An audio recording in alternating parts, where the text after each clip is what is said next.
Bonjour à tous, bienvenue dans cette séquence audio-vidéo dans laquelle je vais aborder le sujet des réseaux sociaux et comment les réseaux sociaux et tout ce qui est autre distraction numérique viennent en fait nous couper de notre propre accès à nous-mêmes et de notre réveil intérieur. Pour les personnes qui ne me connaissent pas, je suis Carole Caudrelier, j'accompagne les personnes dans le cadre de la libération émotionnelle, psychique, mentale, spirituelle, quand il y a eu un petit peu de trop d'overdose spirituelle et corporelle, en vue d'accéder à la reconnexion à sa source fréquentielle originelle individuelle, c'est-à-dire le retour à soi, le retour à son être-té, à son entièreté, à partir duquel finalement votre vie va être facilitée puisque vous allez devenir votre propre guidance et vous allez accéder à votre clair savoir véritable. Voilà, donc dans cette séquence, en effet, je vais aborder le sujet des réseaux sociaux notamment, mais aussi de toutes les autres distractions qui sont donc la télévision, tout ce qui est un petit peu écran, et comment finalement toutes ces choses ont été créées et mises en place pour nous empêcher l'accès prolongé à notre être-té. Donc l'idée, c'est vraiment d'observer les choses et comment à chaque fois qu'on prend son téléphone, alors je crois que là, il y a des études qui ont été faites. Je crois que les personnes, finalement, de façon générale, en moyenne, consultent leur téléphone à peu près toutes les 5 minutes. C'est-à-dire que toutes les 5 minutes, on a une déconnexion de nous-mêmes, avec notre présence, avec notre conscience, et qui nous amène finalement sur les réseaux ou sur les plateformes ou sur la télé, et comment ça nous déconnecte de nous-mêmes. Alors l'idée, c'est vraiment d'en avoir conscience et peut-être de mettre en place des pauses, ou en tout cas de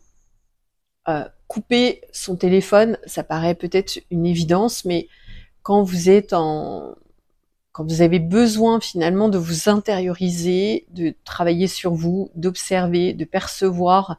peut-être vos émotions, vos pensées, vos croyances, pour pouvoir mieux les libérer, pour pouvoir mieux les transcender, et en fait ça va être complètement empêché si vous êtes toujours sur votre téléphone, bien sûr, sur votre ordinateur, ou si vous êtes devant votre télé. Et vraiment, c'est important de le rappeler, même si on le sait tous, parce que à terme, finalement, ce qui est empêché, c'est la connexion à notre être profond, à notre être intérieur, à notre être divin, à notre source d'intuition, à notre source de savoir. Et on ne peut pas dans un même temps être en recherche d'éveil spirituel, de peut-être faire éclore ses capacités extrasensorielles, se relier davantage à son intériorité, à son intuition, tout en continuant à consommer finalement des programmes, des programmations d'ailleurs mentales et parfois émotionnelles qui en fait nous happent et nous tirent de qui l'on est. Et ça, c'est super important parce que je perçois que dans le futur, il va y avoir peut-être un phénomène de marche arrière par rapport à tous ces réseaux, notamment aussi, encore pire, tout ce qui est short en fait, donc les vidéos très courtes qui font que vous happer. Et en fait, tout le temps qui est passé sur ces réseaux à explorer finalement des choses, soit la vie des autres, soit des choses des fois qui ne nous intéressent même pas, c'est du temps qui vous est pris à vous, qui vous est pris sur votre vie bien sûr, mais qui vous est pris aussi sur votre conscientisation, sur votre temps de présence avec vous-même. Alors, certes, quand on est dans des méandres un peu émotionnels, pas très cool, pas très sympa, en rupture ou en no man's land, c'est-à-dire on ne sait pas trop où est-ce qu'on va, ou même si on a l'impression comme ça que tout va bien parce qu'on est en mode métro, boulot, dodo, ou qu'on est en mode automatique, on n'a pas trop envie finalement de d'aller visiter ces espaces, d'aller rester en temps de présence avec nous-mêmes. Mais c'est, à mon sens, vraiment essentiel, déjà pour éviter une déconnexion totale avec nous-mêmes. Alors, on sait que certains produits, certaines substances chimiques qui sont de plus en plus répandues altèrent en fait cette conscience et cette présence à nous-mêmes. Donc cette vidéo n'est pas forcément à destination de tout le monde. Tout le monde n'a pas forcément vocation et prétention à aller gagner en conscience et en présence vis-à-vis de soi-même. Mais pour les personnes qui sont en éveil spirituel, en véritable éveil spirituel, pas juste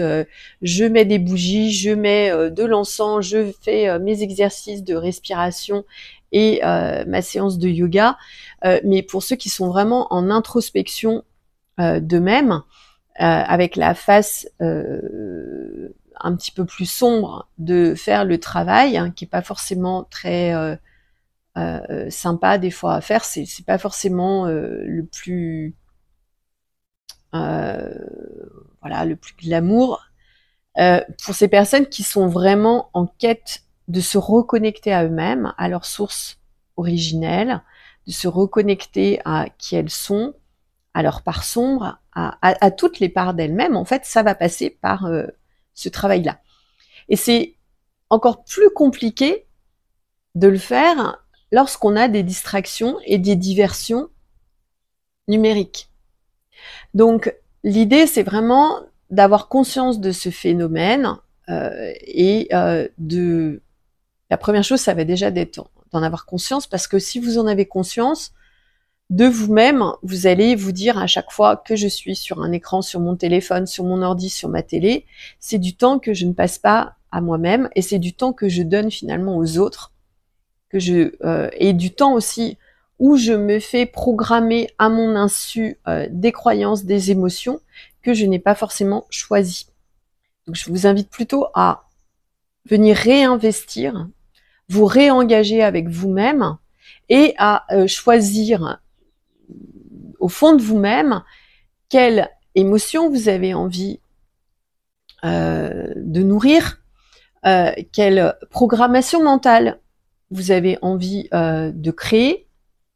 de vous co-créer avec vous-même, et quels espaces aussi vous avez envie d'aller visiter pour pouvoir faire le ménage, pour pouvoir assainir un petit peu toute votre mental, assainir aussi votre émotionnel. On parle beaucoup maintenant de santé mentale. Ça n'existait pas avant. C'est vrai que la santé mentale, c'était vraiment pour les personnes qui avaient des profonds dysfonctionnements psychiques. Et dans ce cas-là, on allait voir un psychiatre, ça durait des années. Maintenant, avec ce phénomène finalement d'extraction de nous-mêmes et d'aspiration finalement énergétique des écrans, des médias, des réseaux et des programmations sociétales et matricielles, on est de plus en plus tiré de nous-mêmes, extrait de nous-mêmes, et c'est pour ça qu'on a la plupart du temps des corps qui sont un petit peu vides,